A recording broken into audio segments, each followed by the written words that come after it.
দূর থেকে আইসক্রিম বিক্রেতার ঘণ্টার শব্দ শুনলে গ্রাম বাংলার শিশুরা যে কি আনন্দ পায় তা আমরা সবাই জানি। কিন্তু সেই হাসি মুখের আড়ালে ফরিদপুরের বাখুন্ডা বাজারে দীর্ঘ ৩০ বছর ধরে চলছিল অস্বাস্থ্যকর এক ব্যবসা।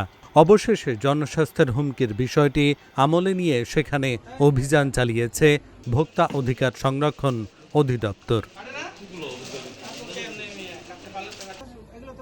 তীব্র গরমে স্বস্তি পেতে সব বয়সী মানুষের কাছে আইসক্রিমের ব্যাপক চাহিদা।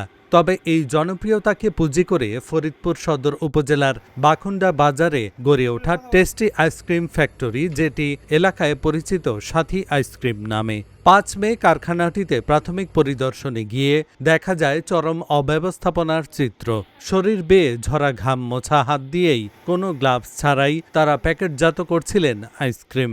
কারখানার চারপাশ জুড়ে ছিল ময়লা আবর্জনা আর ড্রাম ভর্তি ভেজাল রং।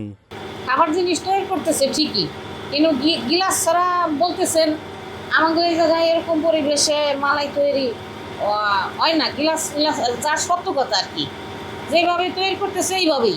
এরা তো নোংরাভাবে আর তৈরি করতেছে না।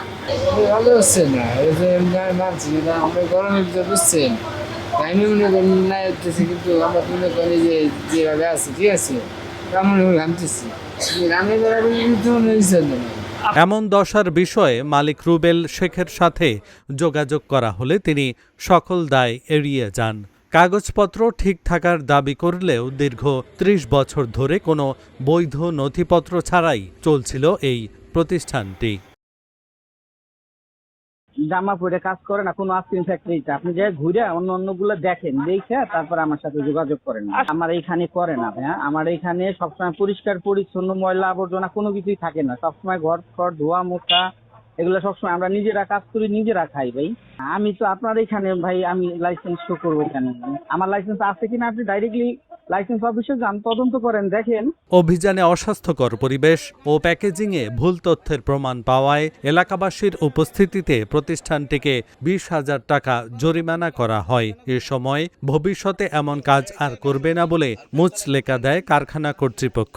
অধিকার আইনের ৪২ এবং ৫০ ধারায় ২০,০০০ টাকা জরিমানা করেছি এবং তাদেরকে খুব দ্রুততম সময়ের মধ্যে তাদের যাবতীয় কাগজপত্র লাইসেন্স সংগ্রহ করার নির্দেশনা দিয়েছি এবং তাদের কাছ থেকে মুচলেকাও নেওয়া হয়েছে যে পরবর্তীতে যে আইনের যদি ব্যত্যয় হয় এবং তা যদি সংশোধন না হয় তাহলে আইনের যেই ধারা প্রয়োগ করা হবে বা শাস্তিমূলক ব্যবস্থা প্রয়োগ করা হবে সেক্ষেত্রে তারা সে আইনের প্রতি শ্রদ্ধাশীল থাকবে।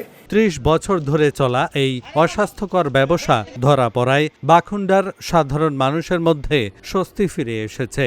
তবে এলাকাবাসীর মতে কেবল প্রশাসনের অভিযানই যথেষ্ট নয়, জনস্বাস্থ্য রক্ষায় প্রয়োজন সামাজিক সচেতনতা। Dhaka journal news desk.